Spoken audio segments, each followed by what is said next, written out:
Mike here. This episode of The B-Roll is an old retro review show that I had recorded last summer with my friend and fellow GVN cast member Heff. And we had recorded it at her place, which at the time I didn't realize quite how much of an echo there was. And of course we don't actually have microphones, so I apologize for the sound quality now.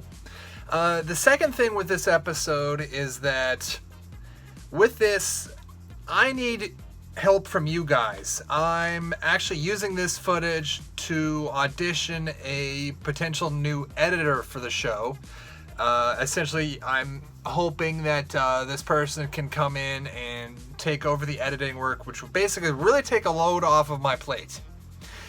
Now, what I need from you, quite simply, is feedback. I'd like to get your thoughts on style, formatting of this episode. What do you think of the editing? So with that, enjoy. Alright, what's up, Internet? Mike here with our latest Reel Geeks flashback as our slow, inexorable crawl out of the 90s continues. Why would you ever want to leave the 90s? Well, consider we're gonna eventually be going into the 80s, it's just downhill from here. Oh, we're going backwards, okay. Because we're going to 1992, the year we still thought pastels were a good color for clothing, and we honestly thought Luke Perry could play a teenager at 26. And we'll be discussing, of course, Buffy the Vampire Slayer. Not that one. The original film starring Kristy Swanson as the chosen one. Now, odds are, at this point, you know the story, and let's be honest, really, if you don't, what rock have you been living under? But just to be safe, this is basically your standard. There's a chosen one girl in a generation who can make the difference against the coming tide of darkness, who's chosen to kill the vampires, blah, blah, blah, blah, blah. And for this, as you've noticed, they finally allowed me to actually have a guest. As I am joined by Geeksploitation's tactical nuke of cuteness, the mighty Heff. Oh, I love that description. I've been sitting on that introduction for 3 weeks. I want to make it my Twitter bio. So, now, I have, of course, seen this version of Buffy more or less when it first came out. I was 5. Needless to say, I was not.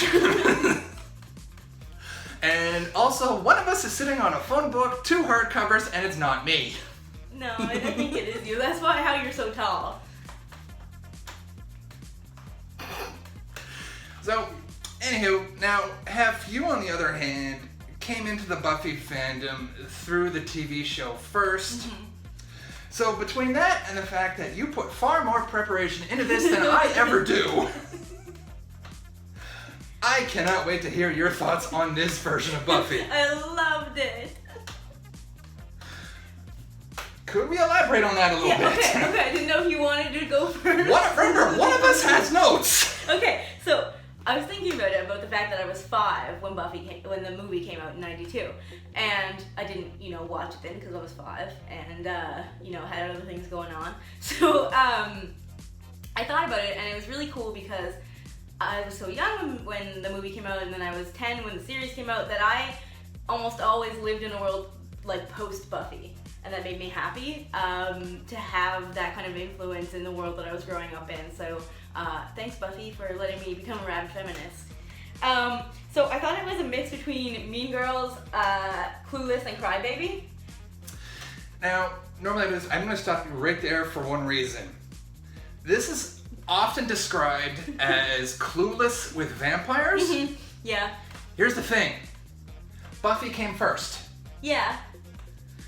Clueless literally lifted the entire formula of this version of Buffy with the sole exception of the supernatural elements. Yeah, that's true. Well, Clueless is also Jane Austen's Emma, but watching it now, after seeing these other, parts of the pop culture, like pantheon, or however you say it, I love those 3 movies that I mentioned, Crybaby, Mean Girls, and Clueless. And so that kind of colored my viewing of this, and I very much enjoyed it. Although because Crybaby is a musical, and I recently become very obsessed with the Buffy musical, the only thing that could make this movie better is if it was a musical. Because it was campy, it was kitschy, it was 90s, it had the feel of some 50s elements in it too, like the way Crybaby did, and if it was a musical, it would just be I don't think I'd ever watch anything else. I would just watch the Buffy movie over and over again. So I thought that it was really good, and I really liked that they started out as the girls that kind of talk like mean girls, oh my god, because I always thought Buffy was a weird name, and I realize now that Buffy is named Buffy because she can say it like this, Buffy. I could see that. Yeah, so someone asks her name in the movie, and she's like, Buffy, before she's, knows that she's the chosen one, when she's still kind of a mean girl. And I was like, okay, now know why Buffy's named Buffy. It's because she can say it that way, and it's hilarious. And now I just want to go around telling everyone my name is Buffy. But anyway, I liked it because Buffy is an inspiration to so many women because she keeps her femininity, but also has her strength, and they show that really clearly in the movie when she has towards the end, she keeps saying throughout the movie she has a keen fashion sense, and that's what puts her apart from maybe the other Slayers or the other girls. And then at the end, she finally flame throws a vampire, the main bad guy, with a can of hairspray, it's perfume. It's perfume. And basically uses that as a flame torch thrower thing, and that was just the best moment ever, and it made me think, years before Legally Blonde came out, that movie was, another strong woman who used her femininity to save the day, and can prove that femininity can be strong, can be smart. Buffy did that first, and that makes me so happy. Keeping your femininity and showing strength, and Buffy is an inspiration because once you have a little bit of strength, a little bit of confidence, and a little bit of purpose, you can be this amazing, powerful, badass lady who still has a keen fashion sense, who is still girly and is still feared and still, not seen as less strong because she's feminine. And I love that. I love that so much. I think one of the reasons why women like Buffy so much and want to be like Buffy so much is that she can walk alone at night and not be afraid. That is the dream. Yeah. That is the dream of every woman ever. And I'm just watching this, I'm like, man, Buffy's out at all hours of the night and she's not scared at all. Nothing ever bad happens. That's why women want to be Buffy. They want to walk alone at night, and they want to make flamethrowers out of perfume. Now, y'all, I'm probably going to get staked before the end of this review because she loved this version of Buffy. Oh, you don't like it? I am more or less with Joss Whedon himself, who is, shall we say, rather unhappy with the film. And no, I say this in all seriousness because apparently this suffered from so many rewrites and was pulled so far from his original vision that while he is still credited as the screenwriter, he literally just got fed up, walked off the set one day, and never went back. Is that why he decided to do the show later on, to retell the story properly? Actually, in part, because as I understand it, if you look for a comic called Buffy the Origin, that's the version of this that Whedon wanted to do. Right, and that, I've read that. That has a lot of similarities to this. They still do the flamethrower thing in it. There's still, the bad dude that she falls in love with or whatever and runs off with at the end. The only thing, really, that I saw a big difference from the origin comic and the movie is that she didn't burn school down. So is that what Joss Whedon wanted? Just, pure arson? Yeah, he originally had her burning the school down. Merrick, who is basically early 90s Giles. Yeah, no. Gotta stop you there, because Giles is charming, Giles is attractive, Giles is everything you ever want in a man for any purpose, watcher, daddy, boyfriend, lover, whatever. I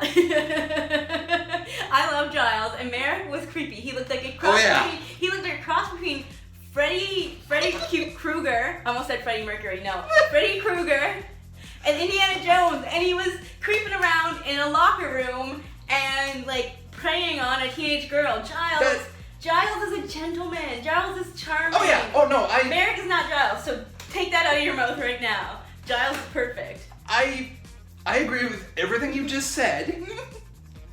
However, Merrick does occupy the Giles role in this version. Yes. Let's not kid ourselves. No. The Watcher role, not the Giles role. Oh, he's the Giles analog. Not the same character in any way, shape, or form. But he's Giles before Giles. For the sake of people watching, he's the equivalent. I hated the Watcher.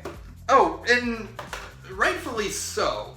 You are absolutely right. He's awful. He's creepy as hell, but he's actually not my main problem with the film. He never changed his outfit. Also true. I don't know the relevance, but also true. What do they say through the whole movie? The whole power and strength and makes Buffy different and makes Buffy stand apart. A keen fashion sense. He looked like Freddy Krueger and Indiana Jones, and he never changed once, and he must be stinky. He is every 90s mentor character ever conceived. He's the worst. I hate him. You're kind of, I think, supposed to. Okay, but so that's one improvement that the show did make is Giles. Joss Whedon's version works a lot better because the problems here lie with Fran and Kaz Kazooie, the people who... Yeah, you can make all the jokes about the name right now. I will wait. I wish my name was Kaz Kazooie. But these are basically the people who have the cinematic rights to Buffy. Okay. And pretty much took this movie away from Joss. Oh. I mean, I don't really like Joss Whedon. Oh no, that's fair, and we're gonna leave that to another video. They're basically the reason he left the film. How could you ever hate someone named Kaz Kazooie? Apparently it can be done. But he left, and as much as he does have, like I said, he does have the screenwriter's credit, he'll be the first to tell you that this film is not part of Buffy canon, and he doesn't want it to be considered Buffy canon, which makes the fact that there is a season 8 comic that has Pike come back in it. Oh. So, makes that a little odd. Yeah. But, again, I don't blame him. It doesn't know if it wants to be a horror comedy. Yep. Or a straight up cliched vampire horror film. And I didn't know what it was going in. Yeah. I knew that it was from the 90s and I knew that it was going to be bad, but I didn't know if it was like supposed to be serious. I quickly realized it was not supposed to be serious. But at the start I was like, okay, well, what is this? It's kitschy, but is it meant to be kitschy? Is it like meant to, you know, be a serious part of the Buffy canon or what? And very clearly, if you watch this movie, you will realize that it is not. And I kind of knew it wasn't part of the Buffy canon when the school didn't burn down. I said, okay, this is not Buffy's origin story. As long as we're gonna talk kitsch, camp, unneeded comedy, and so forth. Oh, my favorite thing. Rutger Hauer. Dude. I have the fondest memories of you in Blade Runner.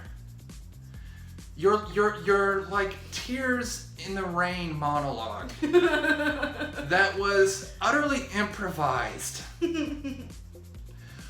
was just a cinematic masterpiece. It's some of the most brilliant acting I have ever seen, and I love you for it. And then I saw you in Buffy, and I wept for the state of your 90s career. Because this is, off camera, this is possibly the sweetest man you could possibly meet. Aww. And the things they made that man say and do. I feel so bad for him. Was he like the older main vampire guy? Yeah, he was. Okay. He was Lothos. Right. For those of you who have only seen the show, he's He's the equivalent of the Master. He performs brilliantly, but I don't think they knew what they wanted him to do. No, I hated all of the vampires. Lothos, in particular, is stereotypical 70s camp, Yep. camp vampire villain in one scene. And then he's dark, brooding, interview with the vampire-ish, Yep. like 2 scenes later. And then he goes back to camp. Yep. And Mr. Hauer, sir, again, I have the utmost respect for you. But at that point in time, I'm pretty sure you were still allowed to say no. Yeah, but don't you think it was fun being on the set of that movie? Like, it had to have been so fun. Unless you had to deal with Donald Sutherland. Oh. Because as I understand it from the IMDb trivia, Joss Whedon was ready to kill him. Oh, God. He was an absolute prima donna dick behind the scenes. Yikes. Yeah, if you watch this and you hated him, I don't blame you. Because he's not a child. We have to at some point here hit Kristy Swanson's performance as Buffy. Now, on the one hand, Sarah Michelle Gellar, she is not. That said, this was still very early in her career, and I'm not 100% sure about this, but I think this was her first role as the female lead. And she's clearly putting the work in. She's clearly trying. She's working her ass off. She has obviously trained. And whilst on the one hand, Gellar did the better job with Buffy, I have the utmost respect for the effort that Swanson has put in, because she has clearly done the best with what she had. What she had just wasn't necessarily a whole lot. But the best wardrobe ever. Like, I wrote down in my notes. Summary: I want to be Buffy and have all her clothes. Luke Perry. Okay. He's the dad on Riverdale right now, Yep. right? Okay. Another thing about this being a 90s movie. You know that you've aged out of your 20s, like I recently have, when Luke Perry was like hot in the 90s, and now he's hot dad, and you like him on Riverdale more than you like everyone else. And now I'm talking about Riverdale instead of Buffy. But I got distracted by hot dad. As much as Luke Perry playing a teenager straight up does not work, it may also at the same time be one of the most glorious running gags the 90s ever gave us. Before we consider wrapping up, we have to cover Paul Rubens. Okay, okay, this is gonna sound really ridiculous, but I knew that Paul Rubens was in the movie, and then I'm watching him like, who is he? Who is he? And then I didn't realize till the end that he was the horrible goatee vampire. Yeah. And I was like, I did not realize that was him, and I don't know if that was intentional or I'm just like completely oblivious and distracted by all the 90s fashion, but I did not realize that was him. Well, I think a lot of that is the simple. This was just, I believe, just after Pee Wee Herman. Like probably like 5 years after, like close enough that if he doesn't do some serious wardrobe and makeup work, Then he'll just be Pee Wee. yeah, you're just gonna see Pee Wee Herman at Hemmery High School. His death scene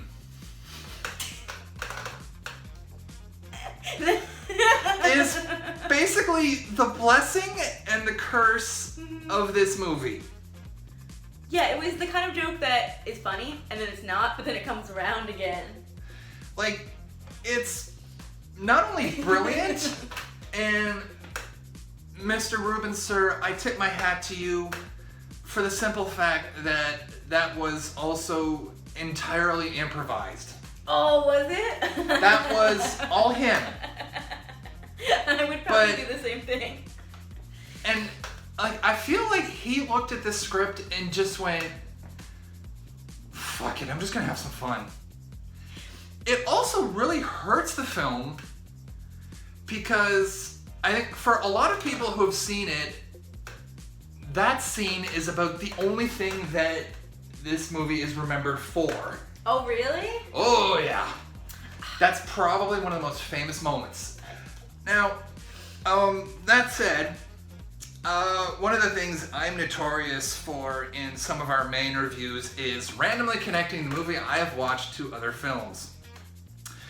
And if you pay close attention to the basketball game scene toward the end of the film, you will find out where Batman went to high school. Oh. Because there's a point where a student who was turned into a vampire very early in the film forgets him for about the middle third of the movie completely.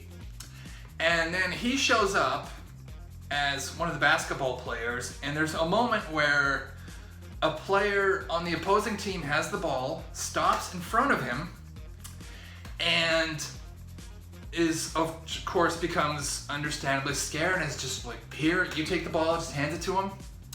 That is a young Ben Affleck. What? That is a young Ben Affleck. I need to watch that again. That's one of his earliest film appearances. And one of Buffy's friends, who, aside from Affleck, is probably one of the only actors to have their career survive this film for an extensive period of time. Hilary Swank. I was really excited when she was in it. That was her first on-screen role. Wow. So many people get their start in Buffy. Ratings and final thoughts. I personally, like I said, I'm with Joss Whedon. This is not that good of a movie. This, I think, should have been left with him. But with a lot of the points that you brought up early on, I am actually going up from a 2 out of 5 to a 3. Now I don't have to stake you. Oh, thank God. It's not good. Yes, but it is. So but good. that said, it is fascinating. Yeah. Because I think if you're in a film class and you wanted to study like 90s cinema, this is just about the only film you need to watch. This is almost the equivalent of a Bond film in that you could think of a particular era of filmmaking and that would have an analog Bond film to it. Mm-hmm. Like you think of when Star Wars was popular, you have Moonraker. Blaxploitation would have been, I believe, Live and Let Die, and so forth. Mm-hmm. So, like I said, this isn't a great movie, but it's a great time capsule. That's very true. If you're a fan of the show, no matter what Whedon tells you, I would say watch it. As much as, no, it's not canon, but at the same time, you can still see where a lot of Joss's like early ideas from the show came from. There are some callbacks in Buffy to some of the things in this. You know, Buffy's white dress and the leather jacket, fighting vampires at a dance and things like that. Hike, Spike. I don't think that was specifically a callback, or if it was, it wasn't a planned one. No, but it made me think. But yeah, no, that's fair. But like where they do mention her burning down the gym at her previous school and so forth.